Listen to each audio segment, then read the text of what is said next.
Sa tinguhang matabangan ang mga mag-uuma ng apod-apod ug libreng similya sa humay ang Department of Agriculture sa mga mag-uuma sa Bunawan. Gitudloan sab sila sa paggamit sa bag-ong makinarya sa pagpanguma. Magabalita si Phil Gulurana. Nailang lungsod sa Bunawan sa Agusan del Sur nga usa ka rice producing area. Usapod kini nga natagaan og prioridad nga matagaan og libreng semilya sa humay ubos sa programang Rice Competitiveness Enhancement Fund kon RCF sa Department of Agriculture o DA Philrice.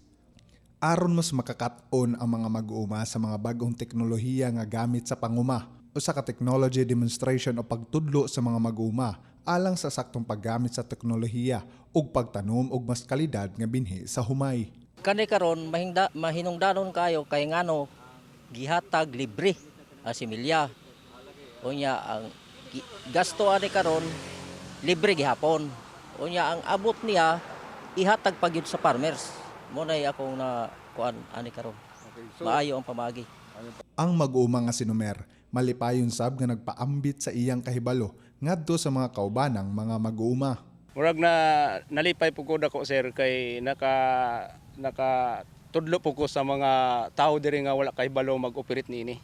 So mao na akong giuna-una na nakitaan sa akong kagulingon nga nakatabang dai ko sa mga akong mga kaigsuonan diri nga aron mag-operate sila aron makahibalo sila nga aron sila na lang mismo mo operate diri. Gipasabot ni Bunawan Municipal Agriculturist Rodora Garcenes nga panahon na aron mo adaptar ang mga mag-uma sa mga bag-ong mga teknolohiya aron mas mapasayon ug mas maminos ang ilang gasto sa pag-uma.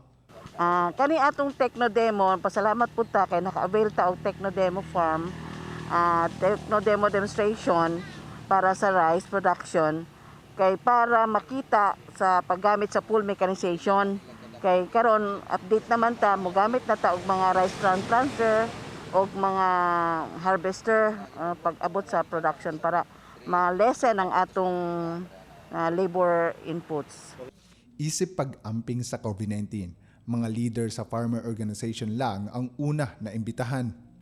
Actually, ang atong mga farmer leader ang among gi-invite og katong naka-avail og atong rice transplanter kay para at least ma-share nila sa ilang mga member nga inana ang technology kay dili man pud ta katapok karon tungod sa COVID.